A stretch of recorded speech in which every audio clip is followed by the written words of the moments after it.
So we don't have to do that, so just know that that's been done. We're very excited to have the school board here with our legislative delegation for our annual workshop. I'm going to ask our members of the legislative delegation to introduce themselves as briefly as humanly possible, just your geography and the number of your district, please. That would make it much quicker. I'll start. Senator Tina Polsky, District 30. In Palm Beach County, I have Southern Boca Raton, and then the rest of my district is in Broward. Senator Berman. Senator Lori Berman, District 26, Boca, parts of Boca, Delray, Boynton, Wellington, and South Bay, and Belglade. Thank you. Next, please, Senator Powell. Good morning. Oh, I'm sorry, I didn't It's see okay. you, Representative Edmonds. Good Welcome. morning, everybody. My name is Javante Edmonds. I represent District 88, Lake Park, part of Palm Beach Gardens, mostly West Palm Beach, Riviera Beach, and a slither of Royal Palm Beach. Thank you. Thank you, Senator Powell. State Senator Bobby Powell Jr. representing Senate District 24 from Palm Beach Gardens all the way down to Lantana. Excited to be here. Remember this, a life of service is a life that counts. We'll skip over Senator Caruso, Representative Caruso, Vice Chair Harrell. Thank you very much, Madam Chair. I represent District 31, which you are currently in, and that includes lots of towns, Tequesta, Jupiter, Juneau, Palm Beach Gardens, Royal Palm, Loxahatchee Groves, Pahokee, Jupiter Farms, etc. Thank you. Thank you. Representative Skidmore. Thank you, Madam Chair. Good afternoon. Good morning. I forget what time it is. I'm Kelly Skidmore. I represent District 92, which is western portions of Boca Raton, Delray Beach, and Boynton. Thank you. Rep. Casello. Thank you, Madam Chair. My name is Joe Casello. I represent District 90, which includes the great cities of Boynton Beach and Delray Beach. Thank you. Thank you. Representative Gossett-Seidman, your location, please. Yes, thank you. I'm Peggy Gossett-Seidman, District 91, Boca Raton, Highland Beach, and southwestern Palm Beach County, a little portion there. Thank you. And finally, Representative Roth. Hey. Good morning, everyone. I'm Representative Roth, District 94. I have the largest district in Palm Beach County. My northern boundary is the Martin County line, west of the Turnpike, all the way down to Southern Boulevard, out to 20 Mile Bend and Arden, then all the way out to the Glades, including Belglade, South Bay, and Pahokee. My western boundary is the Henry County line, and west of 20 Mile Bend, my southern boundary is the Broward County line. So welcome, and I do have my aide, William Ponsult, please stand out, and Terry Mitzi was in the crowd a minute ago. Where's Terry? Okay, so Terry Mitzi is my aide in the Glades. Thank you. Sorry, I skipped over Representative Waldron. My apologies. No problem. Last but certainly not least, Representative Catherine Waldron. I'm in District 93, which is Green Acres, most of Green Acres, Wellington, and Western Lake Worth. Thank you. Thank you all so much. Welcome, School Board Chairman Frank Barbieri, School Superintendent Burke, and the school board members. I'm going to ask Chairman Barbieri if you have any welcoming comments before you have your school members introduce themselves. Well, I just want to thank the legislative delegation for taking the time to meet with us today. You've been a great help. Most of you have been a great help for us up in Tallahassee. So we appreciate all that you have done to help us get our job done and to make sure that our children get the best education possible in Florida. And I'd like to have my colleagues introduce themselves. I'll start with Board Member Ferguson. Yes, definitely board member, not representative. Edwin Ferguson, District 7. My district kind of meanders from Riviera Beach down into the southeast part of Delray. Great to be here. Mrs. Whitfield. Thank you so much. Good morning, good afternoon. I'm Erica Whitfield. I represent District 4, which is West Palm Beach all the way down to Delray, all of Palm Beach Island, all the way to Military Trail, minus the little section that Mr. Ferguson has in the middle. Vice Chairwoman Brill. Good afternoon, everybody. I'm Karen Brill. I represent District 3. Think about Delray Alliance and Cobra. I'm the unincorporated school board member with a piece of unincorporated Boca Raton and Lantana and Green Acres. Mrs. Andrews. Good morning, everyone. I'm Marcia Andrews, school board member at District 6. I am your Western representative. Lake Worth Road, Lantana Road at the Turnpike, going west. a little sliver of West Palm Beach, and then as far west as you can go with Wellington, Royal Palm Beach, Loxahatchee, the acreage, Westlake, Canal Point, Belglade, Pahokee, and South Bay, as far west as you can go. Thank you. Ms. Ayala. Good morning, everyone. Alexandria Ayala, representing District 2, which includes Central Palm Beach County, Palm Springs, Green Acres, parts of West Palm Beach, Haverhill, Cloud Lake. Happy to be here today, and thank you all for having this meeting with us. Mrs. McQuinn. Good morning. We happen to be in my home district, District 1, and I moved west to Miss Andrews. I bump into her, and then south to Board Member Ferguson. And so I am at the Martin County line, north to North Lake Boulevard, east of the ocean. Thank you.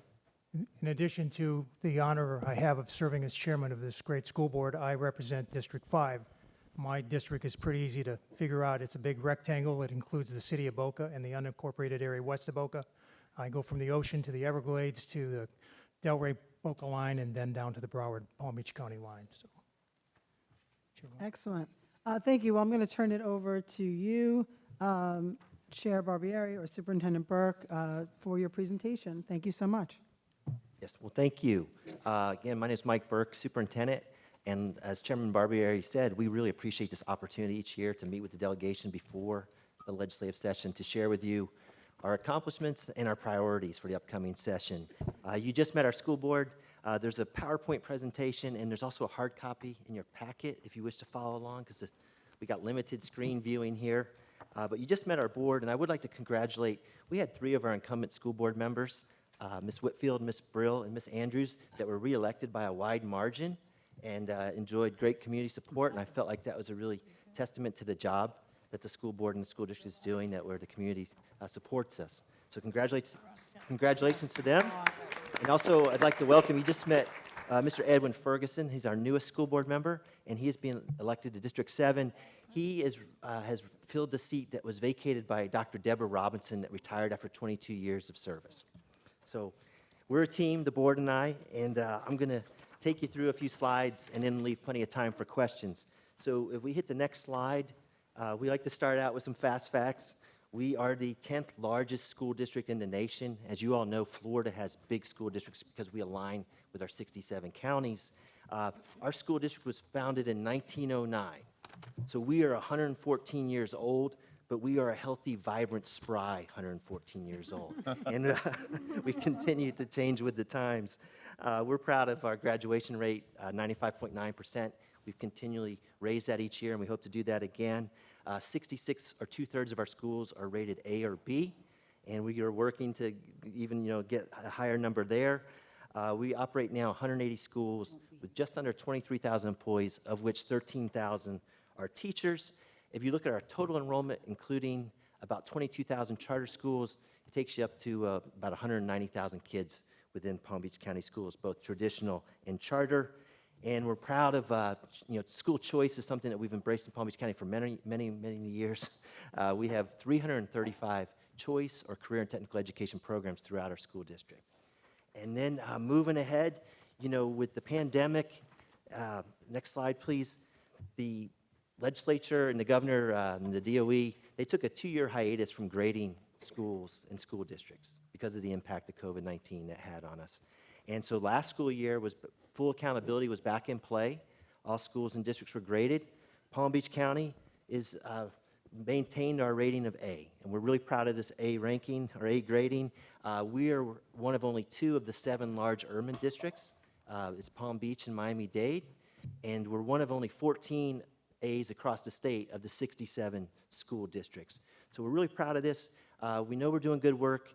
We still have work to do. Not all of our schools are A, and we still have students that need help to get to their full potential, but we are moving in the right direction, and we're really proud of this achievement to maintain the A. It took a lot of work by our principals and teachers and our students to help address that unfinished learning, the learning loss with COVID-19, and then still rally and recover and get back to this A grade. So moving ahead to the next slide, just some more recent accomplishments. Our schools generated over $16 million in school recognition funds, and I want to thank the governor. You know, initially, when the budget was approved by the legislature, there was 12 counties, including Palm Beach, that were excluded from this program because of our mask policies before it became law. But the governor saw fit to include all of the counties, and as a result, our students and teachers are going to benefit from this $16 million. And that's the most we've ever brought in. That's a sizable chunk, again, and it's tied to our performance, and I'm just really happy we're able to get those dollars into our teachers and into our students. We implemented the legislature last year. We want to thank you. You increased the base student allocation in part to help get to a $15 minimum wage. We had that in place July 1st. We were ahead of the deadline of October. We got that done first thing in July 1st, and that's helped quite a bit because we had employees, some of our custodians, school food service workers, they were making about $11 an hour before this increase. So that's a sizable chunk. And then with bus drivers, you know, there's a national shortage of bus drivers. We've gone a step further. We've raised that starting pay to $20 per hour, and all of our existing drivers that were already at $20 or more, we increased them about $5 an hour. So we raised all drivers, and we continue to do everything we can to make that job more attractive and recruit and retain our bus drivers. Our board has approved a policy to implement the Parents' Bill of Rights, and we are working through that. We are committed to being fully compliant with the law. We're going to abide by the law, and we're trying to do that in a manner that continues to make sure that all of our students feel welcome and safe and supported and nurtured on our campuses. We opened a brand new school this year, Blue Lake Elementary down in Boca, for you in the south end of the county. And that school is off and running. It's a beautiful facility, and they're doing great work. We adopted a new strategic plan that I'm going to talk about in a minute. We settled, you know, there's a statutory requirement that we either reach an agreement with our teachers each year on the contract or go to impasse if there's no agreement by October 1st. This year we were able to get that done in September. And then we were able to also get most of our other employee groups wrapped up in advance of the winter break. So we're enjoying like good relations right now with our with our various employee groups, and we're proud of that. And then the referendum, I'm going to talk a little bit about more in a minute. If we go to the next slide, as you may be aware, we've had a referendum in place. Back in 2018, we went to the voters for a 1 mil levy to help us address some critical needs, mainly in the name of safety, mental health, teacher pay, and maintaining our fine arts and choice and career technical education programs, music programs, et cetera. That was passed originally in 2018 by a 72% approval rating. For 2022, it came in at 74% approval, actually stronger.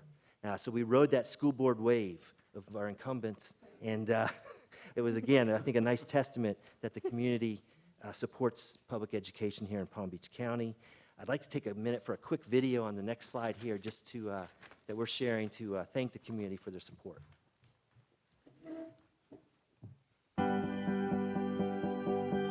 I'm a future pilot.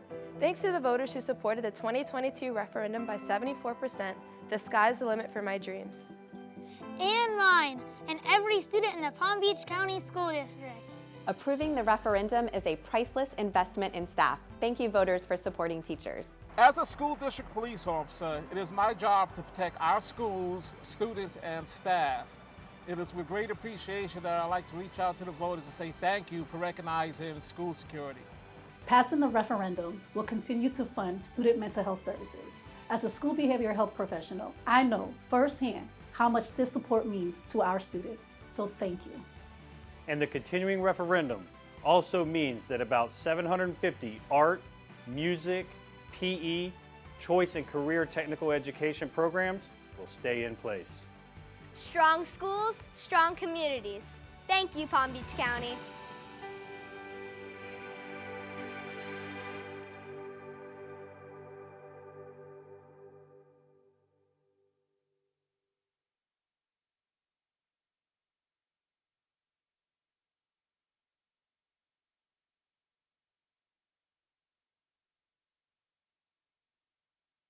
Moving to the next slide, just one last thing on the referendum.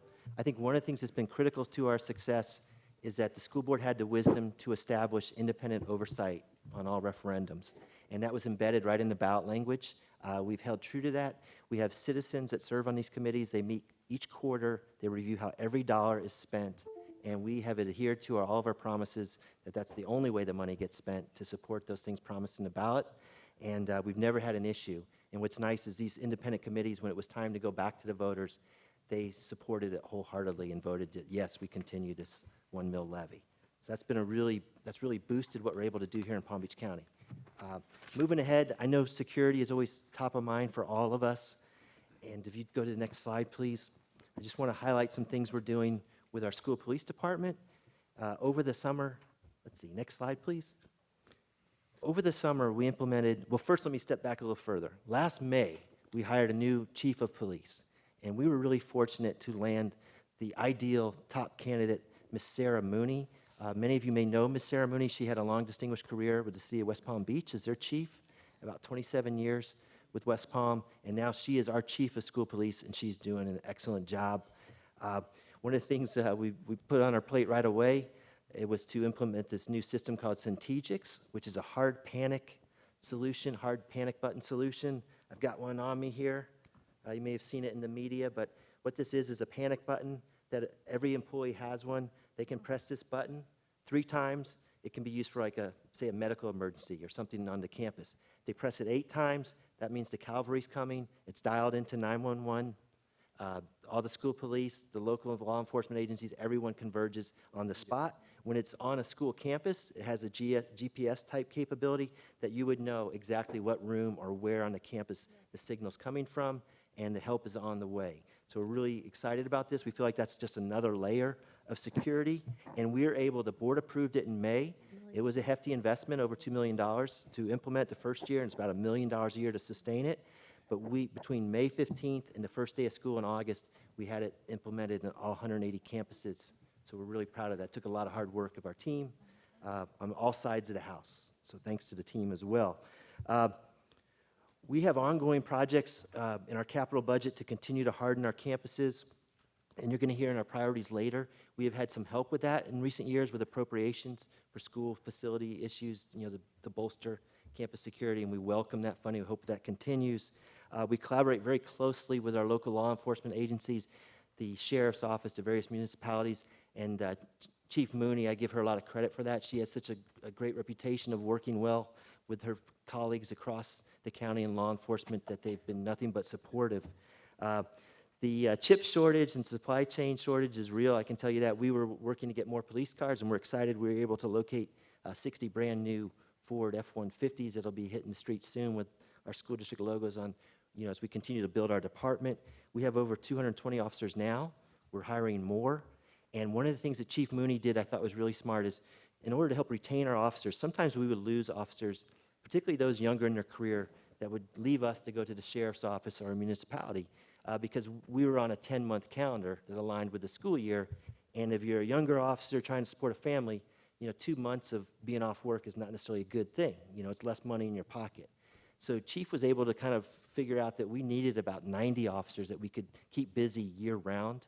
We offered those to our employees, and we filled 89 of them. So that was, I think, a good way of saying, hey, if you want to work year-round, we have that opportunity for you. We do have other officers that have joined us, that are relatively young retirees from the first maybe 25 years of service with another agency. So some of them like the 10-month calendar, if they're in that position in their life where they can afford to get by with a little less salary and spend more time with their family. But now we offer both options, and I think that was a really smart thing to do to help sustain our department into the future. We utilized the Fortify Florida app that was created after Stoneman Douglas, and we continue just to work to make sure that our compensation package is attractive to officers. And we've increased the pay considerably in the last couple of years, and we're right on par with the other agencies in Palm Beach County. Moving on, we opened Blue Lake this year. Next year, we got 2 brand new schools opening. West Boynton Middle School, out in the western Boynton area, as the name would imply. And then also the next slide, you'll see our new high school. This is the first new high school in Palm Beach County in many years, about 16 years, Dr. Joaquin Garcia High School, which is in the western Lake Worth area, Lyons Road and Lake Worth. And we'll be working tonight to try to set the boundaries for that school with our boundary committee. But we're really excited. This is a $105 million state-of-the-art facility. It's going to be wonderful. And moving ahead, our mission statement. So when I became superintendent a little over a year ago, the board had recently crafted a new mission statement, and I felt like it was an excellent one. The mission of the School District of Palm Beach County is to educate, affirm, and inspire each student in an equity-embedded school system. So as I went to develop this plan with our team, we said, this really guides it. Those are 3 pillars: to educate, affirm, inspire. And we've developed a detailed plan. If we move to the next slide, I'll spare you. I'm not going to read all the objectives, but what I would like to point out is that this plan was developed getting community and student voice. We spent a lot of time with focus groups, using online tools to try to build consensus across our community about what was important. And then we've crafted objectives. We've set measures and goals that the school board is going to hold me to. This is going to be part of my evaluation. So there's accountability, and we're excited about this work. And if we move to the next slide, one of the things that I thought I'm most excited about is we really prioritized the student voice when we sat down to craft this plan. We had a consultant go out to 6 high schools across the county, and we had focus groups of students, and we were deliberate, and we told our school principals, don't just send us your student government or your honor society. Send us a good cross-section of kids that represent your school in total, from kids of all interests and academic standing. And the consultant, we were deliberate. We didn't allow adults into the room. I wasn't able to be there. We just had a consultant, and they had an apprentice that could have passed for a high school student, a very young lady that assisted with that process. But we wanted the kids to feel as comfortable as possible to share that information. And then again, our board, this is so important to them, they approved a new policy this year to form a student advisory committee for the first time in our history. So we have just got that committee off the ground, and they're going to be convening routinely and basically helping us navigate issues and bringing us their feedback. And we're really going to try to prioritize this as we move the district forward in the next 5 years. It was really telling to hear from the kids firsthand and some of the things that came back. And you'll probably be pleased to hear that many of their priorities align with your own. Financial literacy. The kids didn't always call it financial literacy, but they would say, look, I want to know how to live when I get out of school. How do I pay my bills? How do I make money? How do I budget? How does that work? How do I manage interest and credit cards and get loans and all that? So we're really focusing on financial literacy, and we have the new statutory requirement to do a semester of financial literacy for all the high school kids. So we're going to build on that. Some of the questions were a little more challenging. Show me how learning algebra is going to help me with my job. So I had to think about it and say, well, okay, if you're going in any of the STEM areas, it's I can make that connection pretty quick. If you're just a person outside of those areas, hey, doing a budget, any type of planning, even going shopping, you can weave in a little algebra. But the kids are great, and they are going to challenge our thinking for the next 5 years here.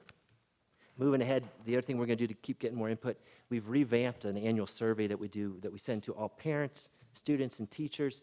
Each survey is unique to that group, and I mentioned that our mission is to educate, affirm, and inspire.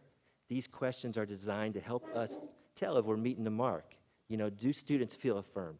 Do they feel welcome and safe on campus? Are they inspired? Inspire for us means hopefully that something's grabbed their attention, whether it be the arts or music or sports or clubs, something, a career program, something that makes them really want to come to school and then see the value of their education and become self-motivated. And then educate, we know we have to teach the standards. We want the kids prepared for both career and college, and we want to know if we're doing a good job with that from their perspective. So that's going on right now, and we're advertising that heavily to make sure we get a good participation rate. Moving to the next slide, I just want to say that, we mentioned the 335 choice and career programs. We do not create those in a vacuum. We work closely with CareerSource of Palm Beach County. They have identified the major sectors of industry that are growing in Palm Beach County, finance, technology, fintech, health services, a wide variety that you can see listed on the page. We also work closely with the Business Development Board. We'll be having an event with them in the next couple of weeks called Claim Your Future. And we'll have about 50 business partners, local business partners that'll be on hand with booths set up to interact with our high school kids. And they're going to get some lessons along the way about soft skills. And, I get to give a little speech. But anyway, that's a great event. And in our Economic Council with Ms. Michelle Jacobs and her team, they also weigh in heavily, along with all the chambers, from the Hispanic Chamber to Chambers of Commerce to Black Chamber. We try to get as much input as we can when we're formulating these plans to make sure we want our kids to stay in Palm Beach County after they graduate or come back from college, and we want to prepare them for the jobs that are going to be available, and then we focus on the well-paying jobs. So that's been a great collaboration. Moving ahead, okay, I guess this is really what you probably came for today, our legislative platform. These are the major topics. I'm going to go ahead and jump into those topics. In safety and security on the next slide, we are very fortunate. I mentioned that referendum. So we have one officer in every school as required by law, and we do that with the Safe Schools categorical funds and our general fund operating budget. We use the referendum money to go above and beyond that, to add more officers, to add more, Centegics, more equipment. And what would be ideal is if the legislature continues to increase that Safe Schools categorical to more align with all the requirements of the Marjorie Stoneman Douglas Act. So that's one of our requests. I mentioned the infrastructure earlier. We've been getting about $4 million a year for infrastructure projects related to campus hardening. These are driven, we have to do the FSAT reports each year where we assess each school facility and point out the technology needs, the security needs of, more gates, more locks, more cameras, that type of thing. And that funding then goes directly to some of those needs that are identified in that report. So that's a critical thing the legislature's done for us. We'd like to see that continue. And then really we would just also, we are responsible not just for our schools, but also for our charter schools. So we are monitoring our charter schools to make sure that they have a safety officer on campus. And we also want to make sure that we just have like the ability to monitor and enforce that and make sure that we're working well together. Jump into the next slide. Under the category of students, the mental health. This really began with Stoneman Douglas, that there was a need to make sure that we are trying to intervene and identify students in crisis before things escalate to a tragedy. So that prompted our referendum. So in Palm Beach County, I really feel like we lead the state, if not the country, in what we're able to offer in terms of mental health services. We have a behavioral health professional on every one of our 180 campuses. We partner with 37 different organizations across Palm Beach County that are mental health agencies that bring co-located therapists to our schools. And then we've added school psychologists, school counselors, social workers, et cetera. So we are also working to comply with the mandate that we have all of our employees trained in youth mental health first aid. But what's great about being in Palm Beach County schools is that as we identify students that may be in need of some counseling, we have those services at the ready. And accessing health care can be a challenge for anybody, student, adult, in any state. So in our schools, I really feel like we're very rich with that support. And I checked to see how it was being used last year. We had over 30,000 students take advantage of the mental health services, and we had over 3,700 students that had 25 counseling sessions or more. So, if you think about that, that's pretty significant numbers. And, coming out of the pandemic, as you probably read, it's not just Palm Beach, but the needs of our students in this area, the anxiety, the depression is far greater than it's ever been. So we're really fortunate to have that in place. So what the ask is here is last year you all saw fit to increase the state categorical by $20 million. You raised it from 120 to 140 million. If we could keep that trend going, it would be great because, again, it would help bring the funding to help better support the need. Moving forward, on the category of teachers, I think we all know there's a national teacher shortage. I know the governor and legislature has been working on different programs to help with that. This, I foresee, as our biggest challenge in the next several years, because we know that fewer young people are choosing to go into an education college as a career path. So there's some things that we could do to help. Our school board recently approved a new contract with our teachers that allows retirees to come back, and we recognize 25 years of experience, up to 25 years. Prior to that, retirees, if they chose to come back, they kind of had to start all over again. They went to the minimum of the salary range. So now we can offer our retirees, if they want to come back, we can give them 25 years experience, we can give them our referendum supplement, and they're seeing a salary in the low 70,000. And then when the health insurance, of course, is important to many retirees, particularly those under the age of 65. So the total compensation package is about 92 grand. And we're marketing this. We've mailed this information out to all of our retirees in the last 5 years or so to try to recruit them back because we just know it's going to be hard to find teachers. I'm working with FAU on a program that would allow our employees that have a 2-year AA degree to kind of fast track them if they're interested in becoming a teacher. But even that fast track takes about 2.5 years. And so anything you can do to help along the teacher recruitment lines. One thing we've laid out here is sometimes one of the barriers is if the teachers have retired, they have to sit out a year or they forfeit their pension benefits. And they have to sit out at least 6 months even if they forfeit their benefits. And for most teachers, that's not practical. So if there's any way that we could shorten that and say, hey, look, go ahead and retire and come right back, that might be a big help. Because once they sit home for a year, it's harder to get them to come back. You know, they start to see that maybe there's another life out there. But anyway, I think you get the point. Going ahead to the next slide on finance, you know, there was a healthy increase to the base student allocation last year, and that really helped us deal with the $15 minimum wage and the increasing cost of the Florida retirement system. Please look at increasing that again just to help deal with inflation. You know, as you all read about every day and hear in the news, inflation impacts the school district just like everyone else. Our property insurance is going up about 50% this year, and everything's going up, you know. So anyway, any increase there, it costs more just to provide that same level of service each year, and the BSA is really the vehicle to get more money into the school districts for these type of costs. I want to thank the legislature and the governor for last year for maintaining the required local effort. That's the majority of our local tax rate is that RLE. And legislature sets that as part of the budget each year, as you know. And for many years there, we were rolling it back, which means you roll it back because there's an increase in taxable value, and you know, you can get less, roll it back, you still may get the same money, but if you want to really help fund education and build on it, by keeping the RLE the same, we benefit when property values go up. And Florida is currently 44th in the nation in terms of funding per student. We were 46, so we've made some headway. We're starting to move in a positive direction, and maintaining our RLE is one way to keep that going.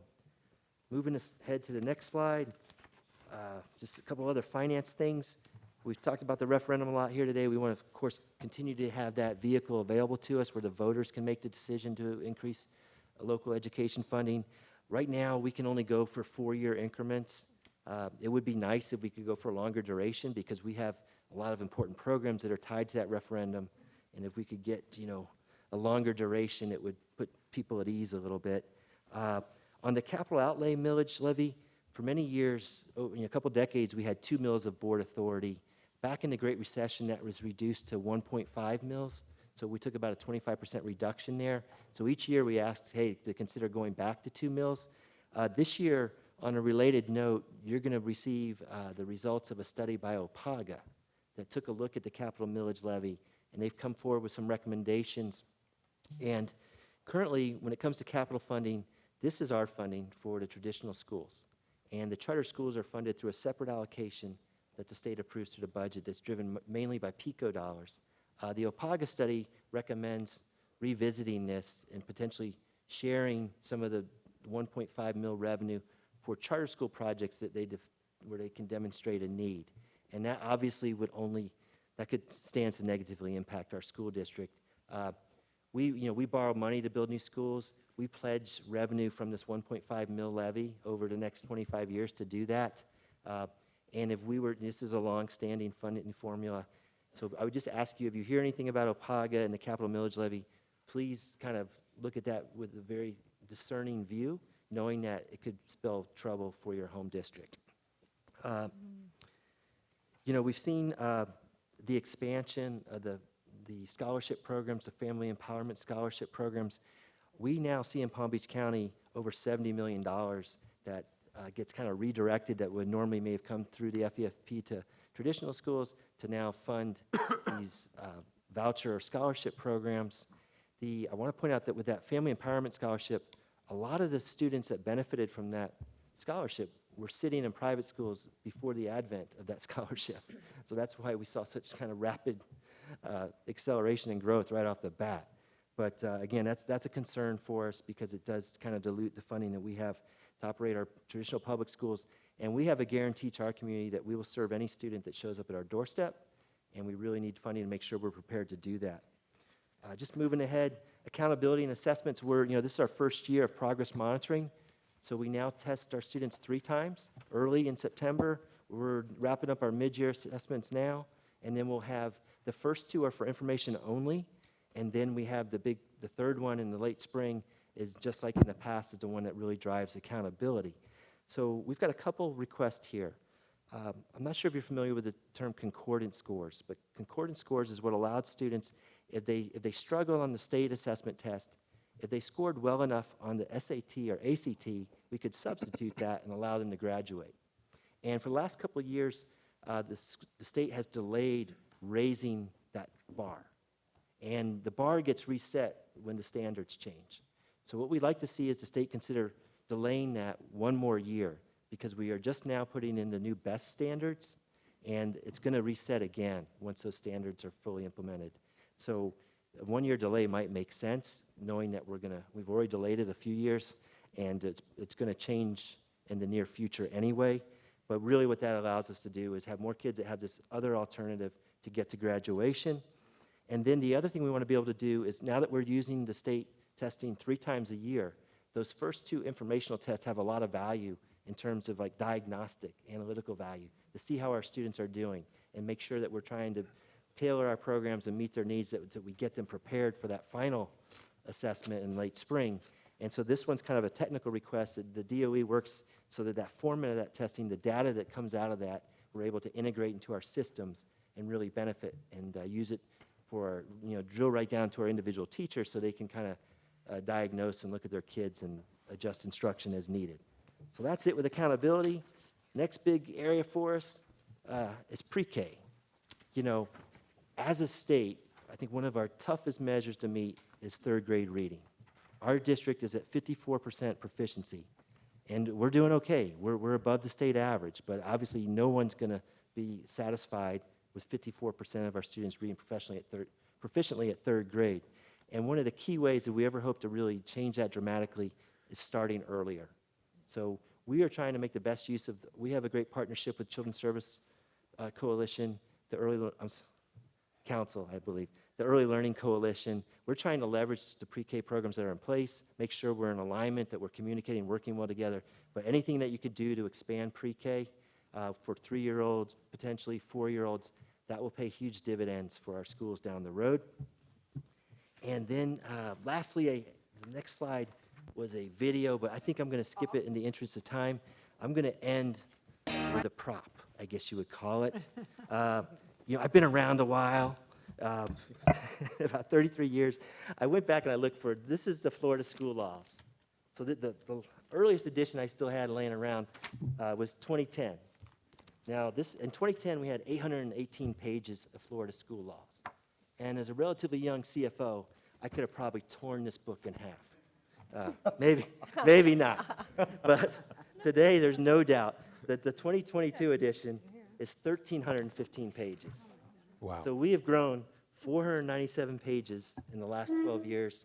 So if you think that's like a generation of kids coming through our systems, that's a 60% increase in legislation.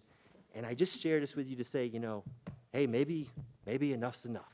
Or maybe No more laws. maybe we can take it easy this year, because we have a lot of legislation to implement. Stoneman Douglas is a major piece of legislation, well needed, and we are fully compliant. The Parents' Bill of Rights I mentioned earlier, we're working through that. But anyway, when you're up there looking at major bills and stuff, brevity is a virtue. And thanks for indulging me with that plea.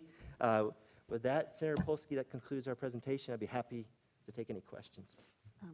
Thank you. Anything you want to add, Chair Barbieri? No, at I this think moment? let the Other questions? legislators ask Okay. questions. I wanted to just start with a comment. It is so nice to hear all this good news, that the great things that this Palm Beach County School District is doing. For those of us in Tallahassee, especially if we've been around a while, we hear a lot of negativity.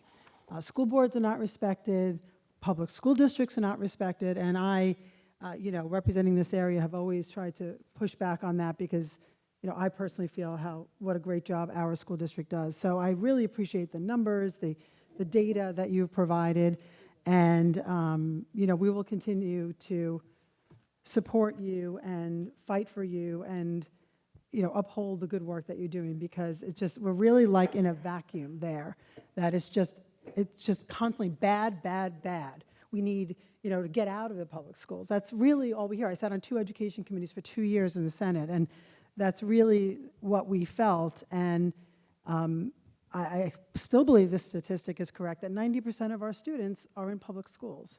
And so, we need to support public schools, and I'm so proud of the job that you all are doing. So I do have one question that I'd like to start with. This is a non-controversial, easygoing question. We have heard rumors that the arming teachers may become mandatory.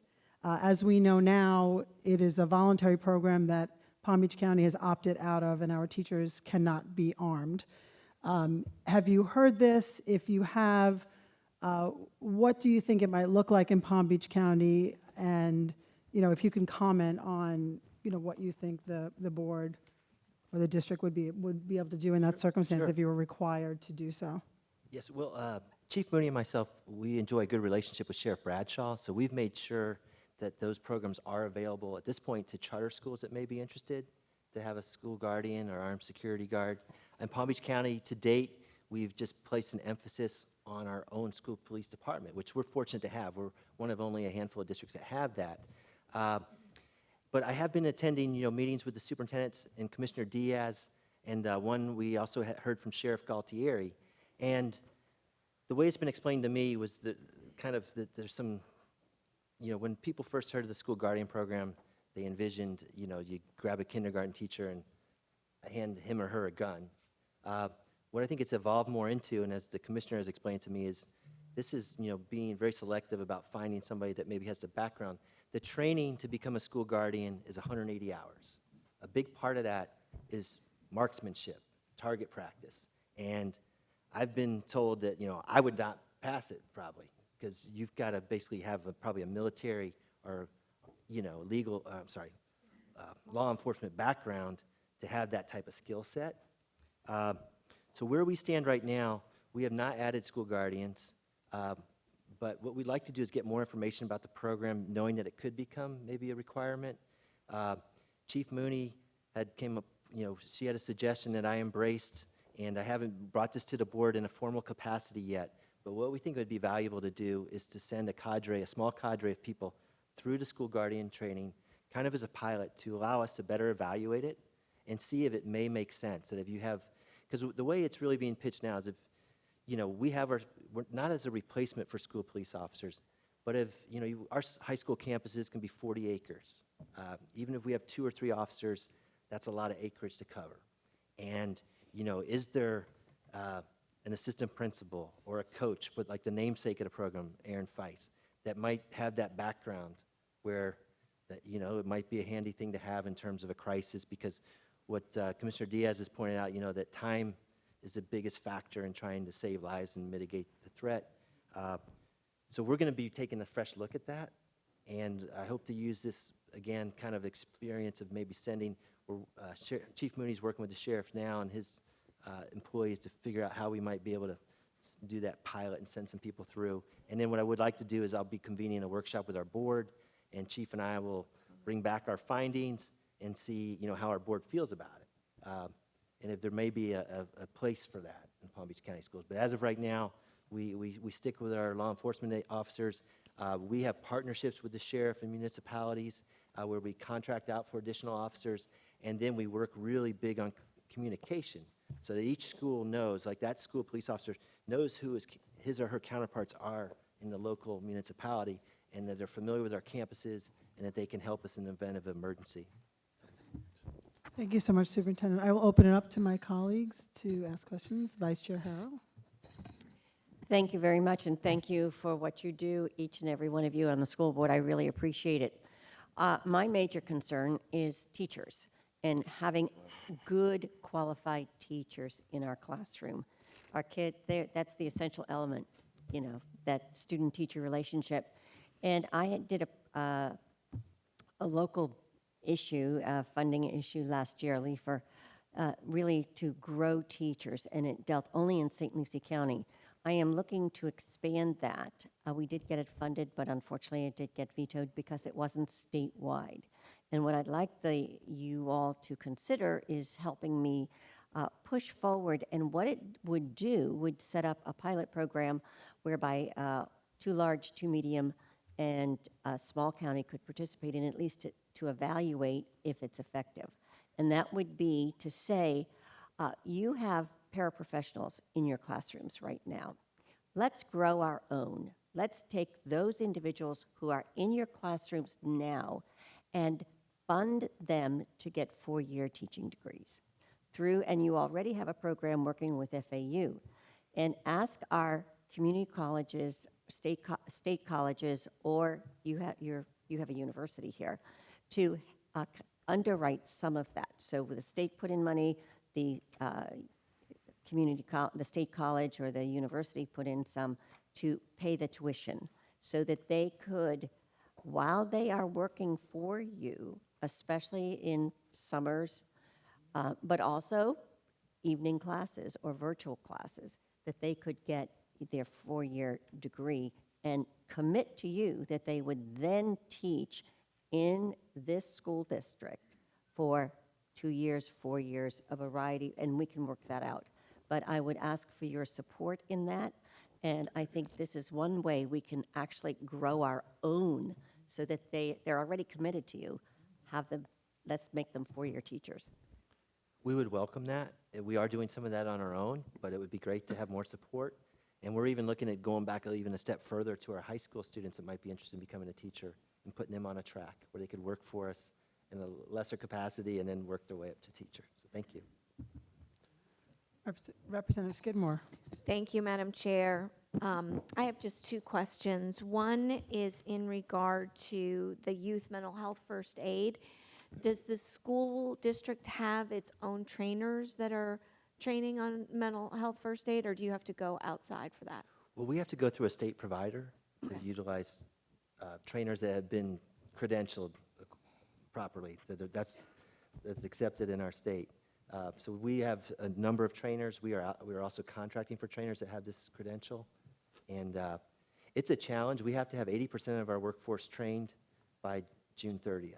And with 23,000 employees, that's a lot. So I recently sat through the training. It's 6.5 hours. It's excellent training. But I was in a class where it was really kind of neat to see. We had a good cross-section of our employees, everyone from school food service workers, to paraprofessionals, to teachers, to principals. And, the training's, it's really well done. It's just that it's hard to get 23,000 people through 6.5 hours of training. So we're working through those logistics. We're taking advantage of Saturdays, teacher work days. We have an online version where we're paying employees to do it on their own time. And so, but yes, we're getting Great. that done. Thank you. I think it's a very valuable program and want to make sure you're able to continue doing it and you have the resources that you need. Very much in the same vein as Senator Harrell, Vice Chair Harrell, I've heard that there may be an opportunity to have teachers be a part of the federal apprenticeship program and be in classrooms for 2 years as apprentices before they, are full-fledged teachers on their own, and that federal funding might be available for that. Is that something that you know about? Have you looked into that? Is that viable for Palm Beach County? I think I skipped over, but one of the board's priorities was more apprenticeship programs. I don't have all the details on the federal program, but I can get that information back to you. Thank you, Madam Chair. Representative Casello. Thank you, Madam Chair. Superintendent Burke, I was happy when you were elected to that board. I think you're doing a great job. And to my school board members here, I thank you for your hard work. I know this is not easy, and Mr. Barbieri, under your leadership, you're doing a great job keeping this together. I think some of the things that I'm going to pontificate a little bit versus, and I wouldn't recommend answering some of the questions that I have, but here's, why are teachers leaving? Okay, you open up with that. Why are teachers leaving? Why is it so hard to keep teachers? Now, I'll give you my personal view on this. Please don't answer, okay? This school board's becoming more and more partisan. This is what Tallahassee wants. It's going to make the school boards partisan, Democrat against Republican. I don't think that's the way it should be. There's talk about term limits. I don't think that should be for school boards. I think you bring a vast wealth of knowledge, of institutional knowledge to school boards. And I don't think that is, and I'm all for term limits, believe me. I'm a big term limit guy, but not for our school boards. We talk about parents' rights. You talked about the parents' rights. The Parents' Bill of Rights. The parents always had rights. But look at how I feel from up in Tallahassee. There's a cultural war against public education. I sit on the Education Quality Subcommittee up there, and I can tell you right now, in the early stages of our committee meetings, there's going to be more and more, I don't want to use the word attacks on public education, but there's going to be more attacks on public education. That's just the way it's going. It's the elephant in this room that we talk about. You know, banning books. I'm a product of public education. And I think a lot of us here are probably products of education. But this voucher program, they call it the scholarship program, every year it grows and grows and grows. It is my belief, Superintendent, that in 5 to 7 years, publication as we see it right today will not exist. It will be definitely a scholarship voucher program. That's where public education's going. There is bills in the legislature right now to break the teachers' unions, okay, with the dues thing. It's the craziness thing. I don't know what the personal vendetta is against public education in Tallahassee. I don't know it, but I can assure you there is one. And it's going to be harder and harder for you members of the school boards, for the leadership, for the superintendents, to govern what is best for our students. Look what just happened down in Broward County. Who's ever seen or heard of something like that happening? So I know we're on a fine line here. I can't get fired. I probably get recalled, but I'm going to say this because I just get so frustrated up there, Superintendent. I really do. And I think that what has been going on in public education, this board has been doing a great job, Mr. Superintendent, under your leadership, and we will. I think this delegation here will support you up there in Tallahassee. Thank you, Madam Chair. Hear, hear. Well said. Representative Waldron. Yeah, I just want to, basically, what Representative Casella said, touch on a lot of the issues, and I just had some questions, and maybe you could help me with, because this is my first term here. In terms of book banning, how many books have been banned so far? We really haven't banned any books. It was a pretty hefty task. We had to review about 2.5 million books last summer. But at the end of the day, currently there's about 14 books that are impacted. Most of what we needed to do was remove books from classrooms in grades K through 3 that had any reference to gender identity or sexual orientation. And then within our library, so we have we've sectioned off a portion that's only available to 4th grade or 5th grade. We had a couple books that we did remove, but it wasn't so much because of the Parents' Bill of Rights, but because we found images that were just not appropriate, like kind of graphical images. So, there's been a lot of, there's some books, like there was a book specifically referenced by statute, the 1619 project, that we're not allowed to instruct on. But if a student decides to use that book for a book report on their own, that's fine. So we've spent a lot of time this summer reviewing books and then working with our principals and our teachers to kind of explain, because the legislation, once it's passed and after it's covered in the media, a lot of people jump to conclusions, and sometimes you're not sure what the true requirements are. We've been sorting through that to try to minimize the impact, making sure again that we abide by the law, but that we don't overreact and remove books that were, unnecessarily. Okay. So we have a review process that aligns with the statute, and we're working through that now. The big task now with a recent state board rule that we have to evaluate all the classroom libraries. So each individual library within a teacher's classroom, all those books have to be categorized, evaluated, and then posted on the website so parents know exactly what books are in their kids' classroom. That's quite a task, so that's good for you, I guess, going through that. And then just a couple other questions. What's the average pay in our county for a teacher? So we And started. what is it in the state and in the nation? Just Our starting salary currently now is $49,133.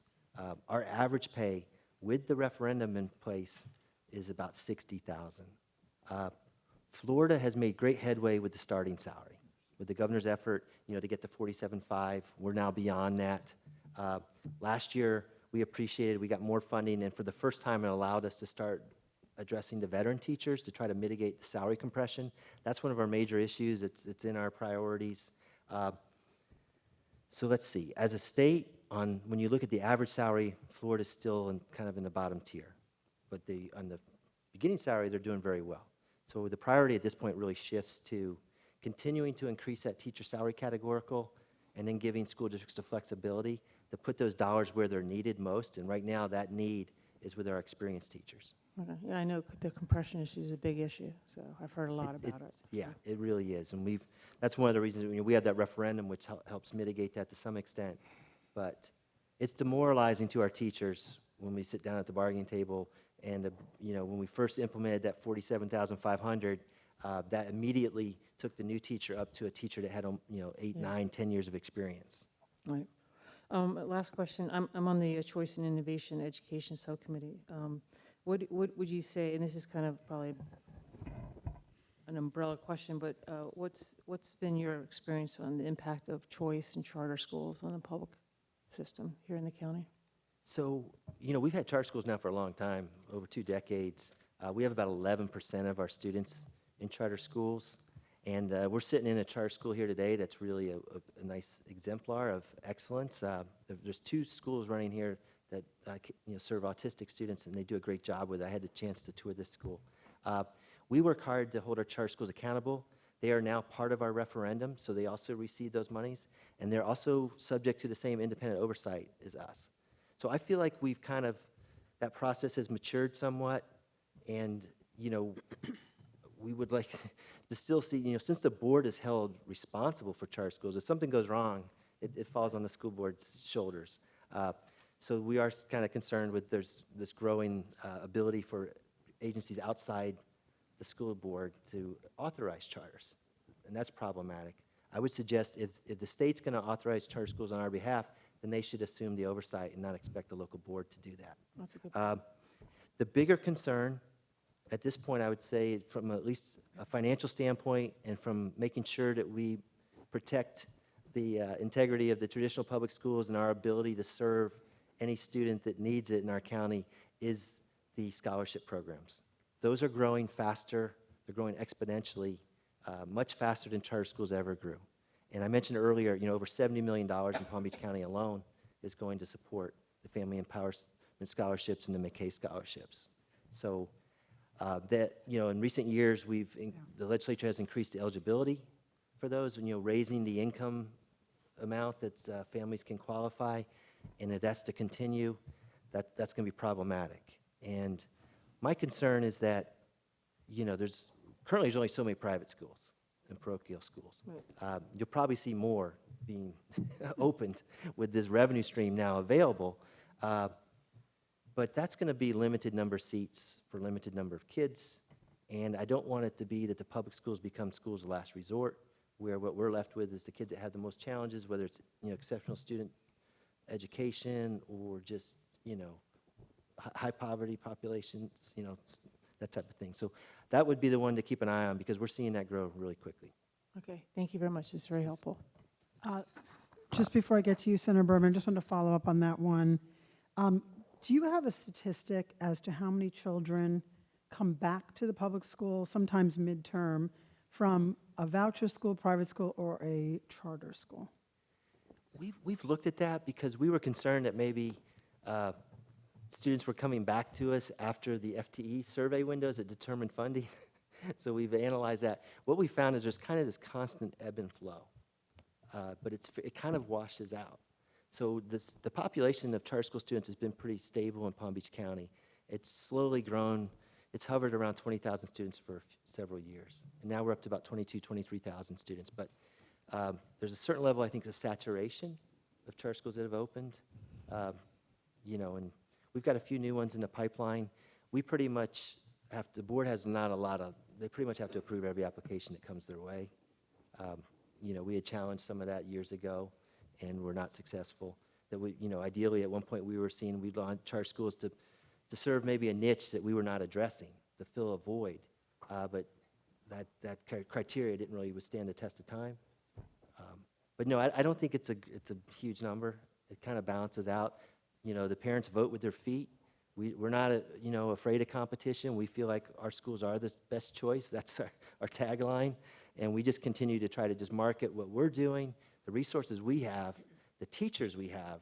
I put our teachers up against any teachers, private or charter, and the programs we're able to offer because we are a large entity. You know, 180 schools, 2 more coming. We do have some economies of scale and some resources that I think do make our schools a really attractive option. Thank you. Senator Berman? Thank you so much. And along those lines, just because a parent just asked me this question and I didn't have a full answer, they said they heard a rumor that their child could not use the McKay Scholarship in public schools anymore, that it had to be a private school. That's I'm not false? familiar with that. I Yeah, don't believe that's true. That's what I thought also, but just wanted to confirm. I see my staff shaking their head. And Yeah, well, that's good to know. But unfortunately, those are the rumors that parents are hearing out there. Okay. So I want to go back to the issue of teachers. Like everyone said, we know we have a shortage, and I know you guys are trying to address it. I know one of the things the state did, and there was a very big news conference, was allow veterans to be able to teach. And I know we just asked this issue in Tallahassee, and we were told that there are a total of 5 to 10 teachers statewide who qualified for that program. So I'm just wondering, are there any veterans who have tried to take advantage in Palm Beach County? We recently hired our first and only veteran teacher through that program. Yeah. It actually worked out really well. It's a good fit. The employee had worked with us in different roles before, but now he's a teacher. He had his military service. And what that program does is it gives the teachers a 5-year temporary certificate. And then during that 5 years, they want to stay in teaching, you have to go back to school.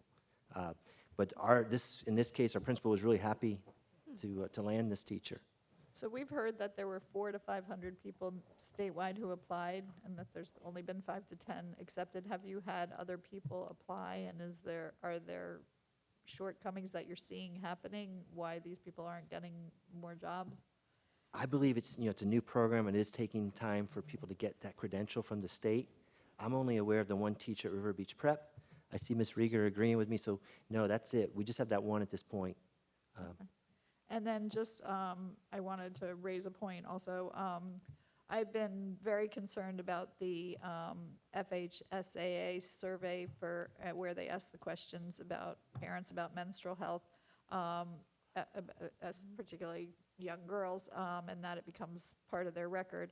So I'm not going to bring a bill about it, but I am going to look for an opportunity to put that as an amendment on something that comes across so that they will only have to turn in the last page where the doctor authorizes them to participate in sports. So just wanted to let you know that. Thank you. That aligns, and again, I should have mentioned that. That's in our school board priorities, just to reduce it to the 3rd page. Yeah, I The saw doctor that. signs off. So Yeah. Thank you. Yeah, so I will be and I sit on the education committee, so I'll work on trying to get that in somewhere this legislative session. Thank you. Thank you. Thank you. Representative Gossett-Seidman. Yes, thank you, Madam Chair. Yes, Mr. Barbieri, and I wondered, following up on it, this is a related FHSAA question possibly, but what is the level of CPR and concussion training among teachers or coaches? If you're aware of any of that, this has been in the news lately nationwide, and I'm new to this job, but I wonder where you are with that in the county. If teachers or coaches or physical trainers on site at all events and all practices. I just thought we could maybe use an update. Thank you. So all of our coaches are required to have CPR training, to be trained in CPR before they can coach. So that's in place. Within our high school sports programs, particularly football, we have athletic trainers available. We are, in some cases, if there's an emergency, we call 911. With football games, there may be EMTs that are on site. But yeah, so we're meeting all the requirements. It's limited. I've been getting more questions lately after the Buffalo Bills player was injured. I think that's got everyone kind of revisiting things. But we've got limited resources, but we are meeting all the requirements, and coaches are trained. So there's at least 2 coaches that would be on the site that could do CPR until we could get more help there. We also enjoy a partnership with our healthcare district where we have a school nurse on our campuses. We recently had a situation that required both the school police and the school nurse to administer CPR, and they saved a life in doing so. And we have the AED machines throughout our campuses. And then we've also added the Stop the Bleed kits in all of our schools as well, in case there was any trauma. Thank you. And as a follow-up, do you foresee a need for concussion training or further personnel on site during practices or games of all levels, not just football, but including, non-contact sports? You can have falls in track and field, volleyball being contact, but you have other sports where just a little one movement can produce a problem. Just wondered overall, I know this would be a massive funding issue, but I just wondered of your status currently. Well, there's a lot of requirements already in place, and like with the football helmets having to be reconditioned, and that's part of the concussion prevention. But we'll adhere to all the requirements. The FHSAA that was referenced earlier helps set those requirements for us. And I know it's sometimes just the conditioning of the helmets is a challenge because the amount of vendors that can do that, and it is costly. But our schools work hard to make sure we're compliant. Okay, thank you. Thank you. I'm going to go to Representative Roth and then Representative Edmonds, and I'd love to leave a little time for each school member to say something, because they've been sitting here so quietly, and I'm sure they have some things to say. So if we can make our final questions quick, that would be appreciated so we can hear from everybody. Thank you. Thank you, Chair. I have 3 issues I just want to bring up, and I'm kind of I'd like to hear some additional detail later, maybe talking to the Superintendent Burke or others. First one that's interesting to me is community. I'm a native of Belglade. I graduated from Belglade High School in 1970. Part of the problem in the Glades is outward migration, where people are graduating, going to college, and never coming back. And I was very interested in your presentation. I thought it was a great PowerPoint presentation, talking about trying to link your school programs to your communities. And so I'd love to hear more conversation about that and what we can do. One of the secrets to the Glades being able to become financially viable as cities and to be able to provide more services themselves is to have a tax base and people, and we need people. One of the things we think about today, we didn't think about before, is you have college students that graduate and can't afford to buy a house. So if they can live with mom and still have a job and come back to Palm Beach County, that's all good work. I'd like to hear more about that. I think there's only maybe 3 people, Senator Harold, Senator Powell, and myself, maybe, that voted on Marjorie Stoneman Douglas in 2018. So I'm very much glad the report I heard today, the emphasis on at least trying the guardianship program, hardening of schools. Mental health is a big issue we need to hear more about, and I love the fact that you showed us your panic button. So I think we're well on the way, or it sounds like we're dealing with some of these issues, but it's nothing more important than school safety. The third thing I will mention, I would love to hear more about the book review process. I thought some of it in the legislation was, a little bit tedious, but it really was trying to put the burden on people that were actually purchasing the books and reviewing the books, that they had some accountability and the principal is accountable. So we just want to hear, did we hit the mark? Did we go too far? Do we need to do something different? We want to know how you feel about the review process. I was glad to hear that you said you only banned 14 books. But to me, the issue is having appropriate, educational materials in the school. So thank you. Yeah, I guess just real quick, there's a couple points I'd like to make. One of the things that we're prioritizing is I mentioned the choice programs, career programs. We're really fortunate. We have some good partnerships with local businesses. So like Seminole Ridge High School has a construction academy. It's aligned with White's Construction. And that's a great partnership. They build a house every year for Habitat for Humanity. Jupiter High has medical programs, and they partner with Jupiter Medical Center. So one of the things we're trying to grow on is for all these programs, if we can match them with a local business, it brings in, we make sure we're teaching what we need, that keeps us current on the industry standards, what the skill sets they need. So we're working to do that in the way of, choice programs. The Security, I appreciate your support. Yeah, that's a top priority of our school board, and it's a never-ending quest to make schools safer. As Chief Moody's explained to me, you're never really done. You're just always trying to improve. The book review process, I want to just kind of clarify, we really haven't banned any books. We've had to relocate some books. We've had to explain that some books may not be used for classroom instruction, but they're available to the students if they wish to read them. And then there was a couple that were appropriate that probably shouldn't have been there in the first place.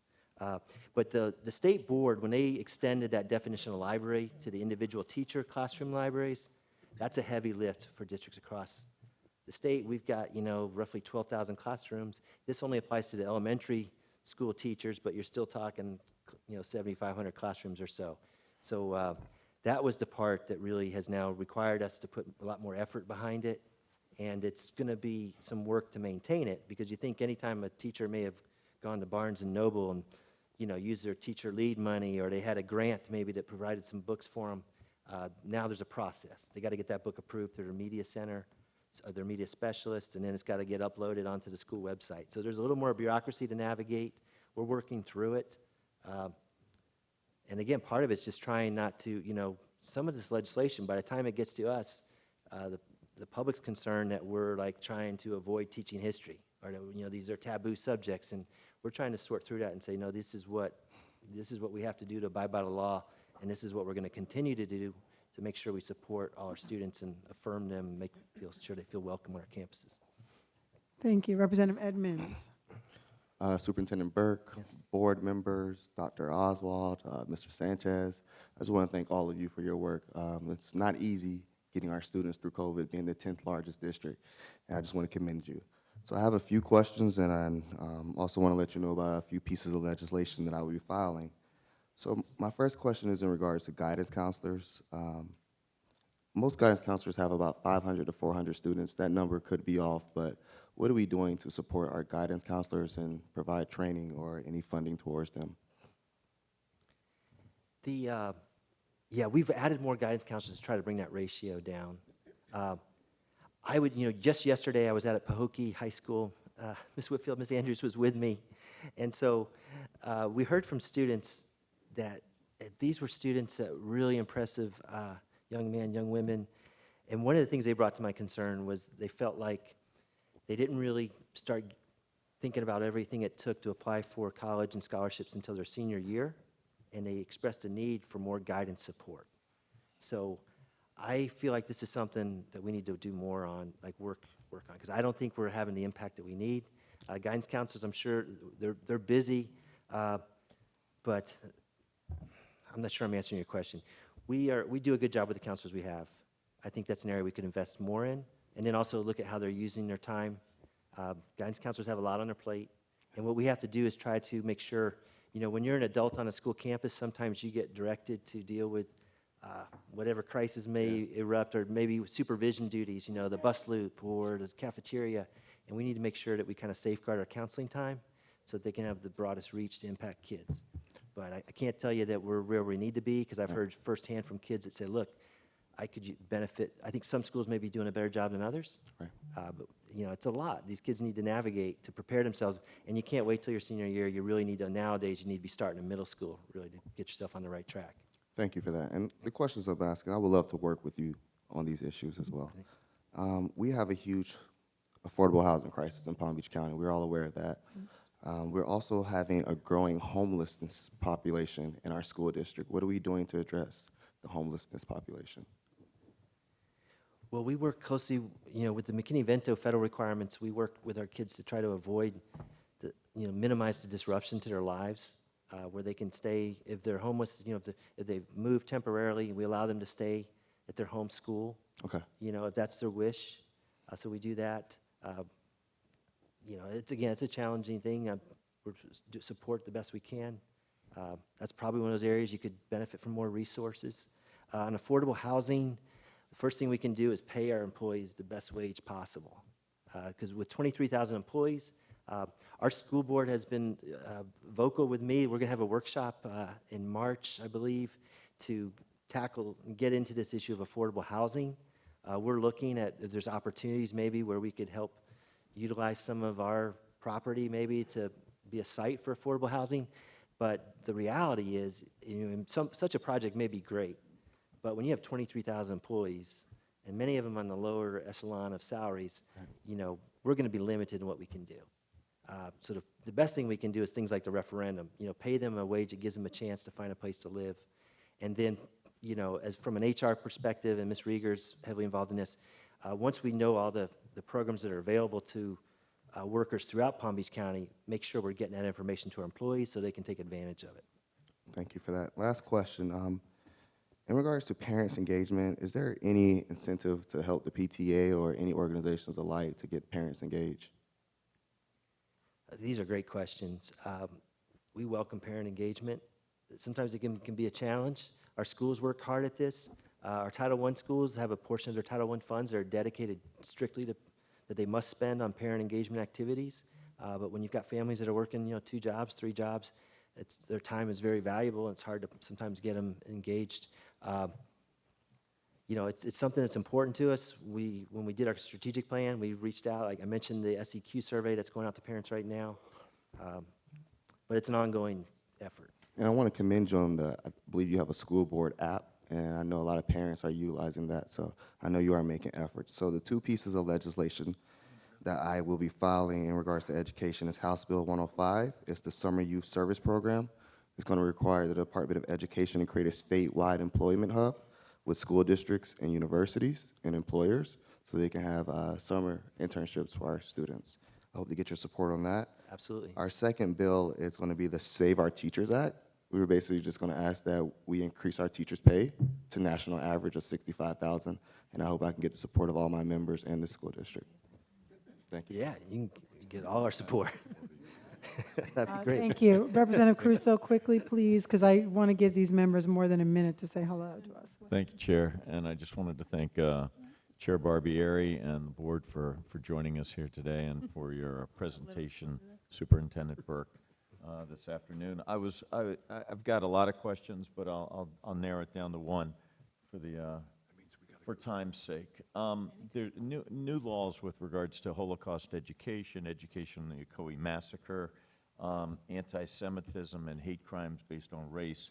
Could you just briefly discuss how you've implemented those laws? Yes, so that's part of our curriculum. We make sure we comply with those laws. With Holocaust studies, we do a lot of work with outside agencies like Insight and FAU as a Holocaust Center.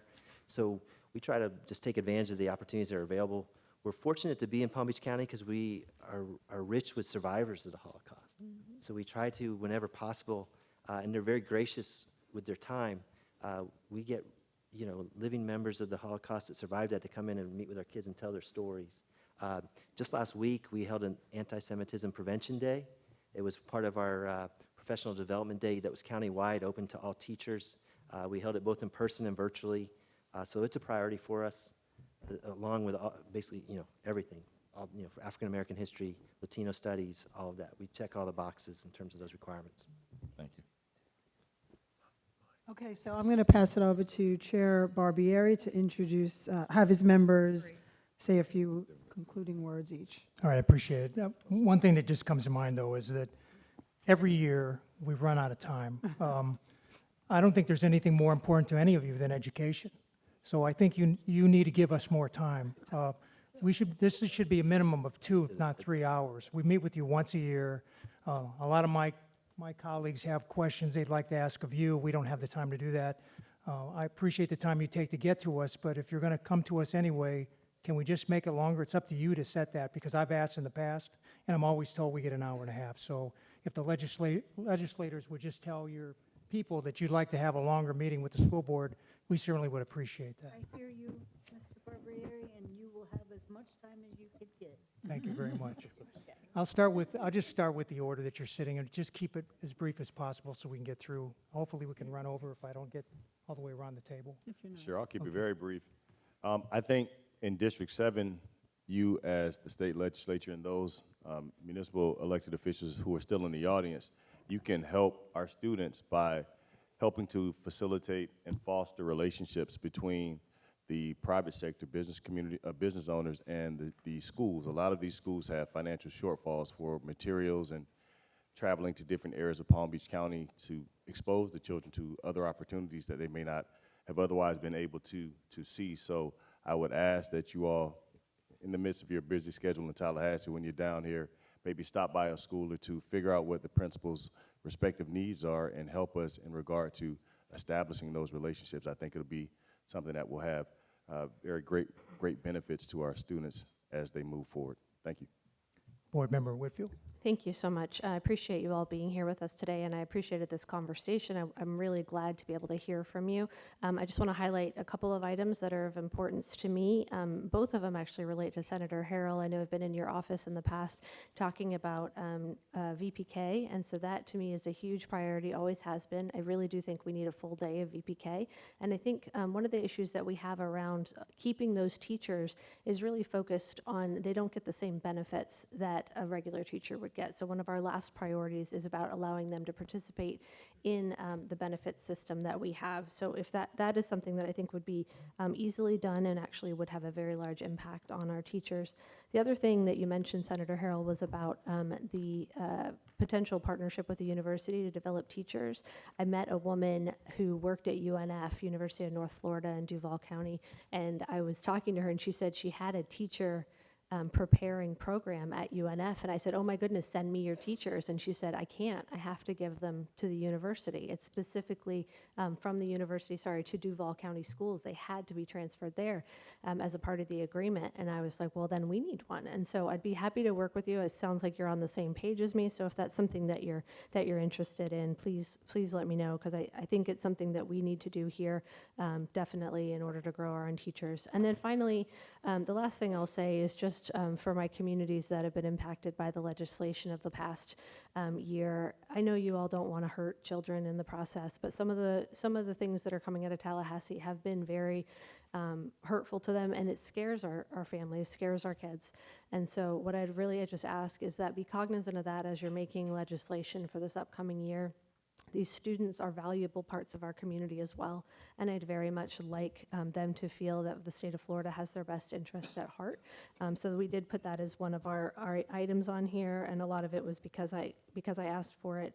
So don't enact any legislation where you're not thinking about the concerns of these students. We have mental health issues that range across our schools, and one of the things that we have is children just very high suicide rates or wanting to commit suicide, and it's not something that I want to see happen in our school system. So I encourage you to please be as supportive as you can in the state of Florida while enacting what you're interested in, but just keep in mind those students. Thank you so much. Vice Chairwoman Brew. Thank you, and I just want to thank all of you. I just want to say I look forward to working with all of you again this session, and I just want to return for one quick moment to the portfolios and concordance scores. Hard to believe, but it was 20 years ago that Governor Jeb Bush placed me on the FCAT Blue Ribbon Task Force, where we looked for accommodations for students with disabilities on the FCAT. An outgrowth of that, after the committee was finished with its work, was the ability to have portfolios. At that time, it was to start for our students with disabilities who were able to achieve the standards, but really couldn't take the test and pass it. And as we all know, without a high school diploma, it's very hard to get employment, to go to vocational school. It's now expanded, so there are some students that really do have the potential, the ability to go to college, to continue careers, to go to vocational school. It's expanded now beyond just those students with disabilities, but it is so very important. We're not minimizing standards. What we're saying is the ACT, the SAT, and especially portfolios for our students with disabilities, our students with dyslexia, who may not be able to achieve the scores that they need on the test. We need to make sure that these students will always have a future. So I thank you for supporting that. Board Member Andrews. Thank you so much, and I would like to thank this delegation for all that you always do for us. You've always been right on the money, and the money did come home last year for West Technical Education Center CDL program. Absolutely fabulous. I still invite you to come and tour West Technical Education Center. We're looking to be a testing site there. We have 3 big tractor trailers. We're working with a lot of students who are actually graduating. ready to go on the road to do that work, so thank you so much for that. And I would like to say that working with Mrs. Harrell, we've been talking, you know, my history has been in recruiting and retention for years with the School District of Palm Beach County, and I've already committed myself to working with you and growing our own teachers as well as international recruiting. And Representative Roth, we are from the Glades, and we are going to be working closely together as we look at programs and processes to make sure that the Glades is never left behind, and that was one of the things that I did when I started working as a school board member many years ago. And for Representative Edmonds, parental involvement is critical, and I'm already working on a project for parental involvement, so I look forward to working with you. Thank you for your great work, all that you do. We're just excited that you are our delegation representatives, that you make a difference every single day. Thank you. Board Member Ayala. Thank you, Mr. Chairman, and thank you all for this time. I look forward to seeing all of you in a couple of months when we go up for Palm Beach County Day. To Representative Edmonds' legislation, please let me know how I can help with that. I have said before at these meetings, to me, getting that teacher pay, the base pay up is so important. That helps with our shortage. That is a key resolution. And please make sure it helps with compression as well. Don't just get our top and leave our veterans out to dry. So I appreciate you bringing that up and all of the very well-said questions you had today. Senator Berman, thank you for covering the item on the medical forms. Very important that we get that done, and I appreciate your advocacy and others who mentioned they would do the same. In the past, a couple of you on the table have called me during session to ask about legislation. I offer that to any of you. If you need my cell phone number, I will give it to you. Please ask us, as we represent our communities. All 7 of us were elected to this board to run the school district of Palm Beach County, and that can be hard when the state and the district are not communicating. So our needs, the specific areas that need specific resources and supports, we have those answers and we can find them. So please count on us as a resource as you are looking at legislation. How will it impact the end user, which is our students? So I give that to you again. Best of luck in Tallahassee during committee weeks and preparing for session. And I look forward to visiting you all in the Capitol. Board Member McQuinn. Adding my thanks to all of you. It's so wonderful. I can feel your support. I think more strongly than I'm now in my 6th year than I have ever felt that you're all really attending to what's important to the education of our students. So thank you for that. I'm going to end our remarks on just an FYI, but something I'm very excited about that is now in our budget, and that is that the North Technical Education Center, because we know we have a South Tech, which is a charter school, and thankfully we have our West Tech up and running and strong. We now are bringing back, I don't remember how many years it's been gone. I didn't even know it was gone before I came on the board. North Technical Education Center is being remodeled, and it will welcome our high school students. It's in actually Mr. Ferguson's district, right off of it is on Garden Road in Riviera Beach, right off 95.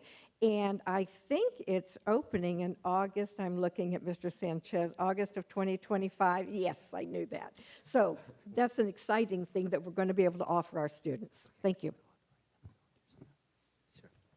So the last thing we'd like to do is I asked the superintendent if he would introduce his staff. And Ms. Ayala is correct. If you're up there and you have questions and you can't get a hold of a school board member, sometimes we just have to go to staff to ask a question to get you an answer.